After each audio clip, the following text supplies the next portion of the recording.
Have you ever wondered what to do immediately after an earthquake, especially if your home feels shaken to its core? Knowing when to evacuate your building is a critical decision for your safety and the well-being of everyone around you. Significant structural damage unequivocally forces an earthquake evacuation. This means any damage that compromises the building's ability to stand safely, posing an immediate risk of collapse, partial collapse, or other severe hazards. Your primary goal is to move quickly to a safer location to prevent further injury from potential aftershocks or worsening conditions. The core reason certain types of damage demand evacuation is that they indicate a failure of the building's fundamental support system. Look for large, deep cracks in foundations, load-bearing walls, or columns, especially if they are wider than 1/4 of an inch. A visible shift in the building's frame, such as walls that appear out of plumb or floors that are no longer level, also signifies severe structural compromise.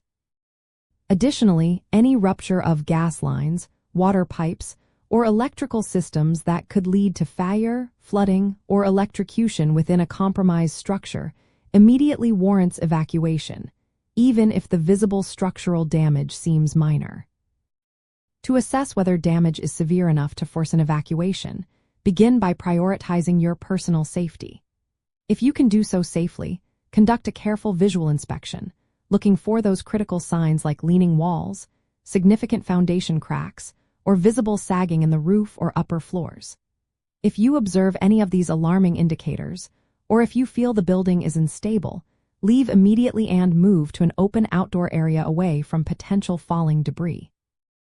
Always remember to also check for utility hazards like the smell of natural gas.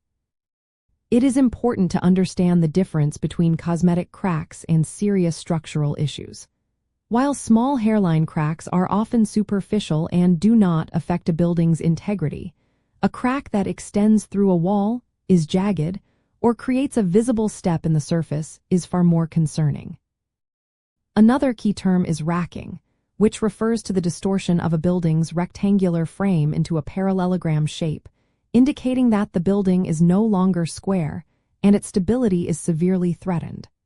Only a qualified structural engineer can provide a definitive assessment, but knowing these signs helps you make that crucial initial decision to evacuate. Understanding these key signs of structural compromise and knowing when to act quickly can dramatically improve your safety after an earthquake. Your swift decision to evacuate a damaged building is not just about avoiding immediate danger. It is about preventing further harm and ensuring you are out of an unstable environment before potential aftershocks complicate the situation.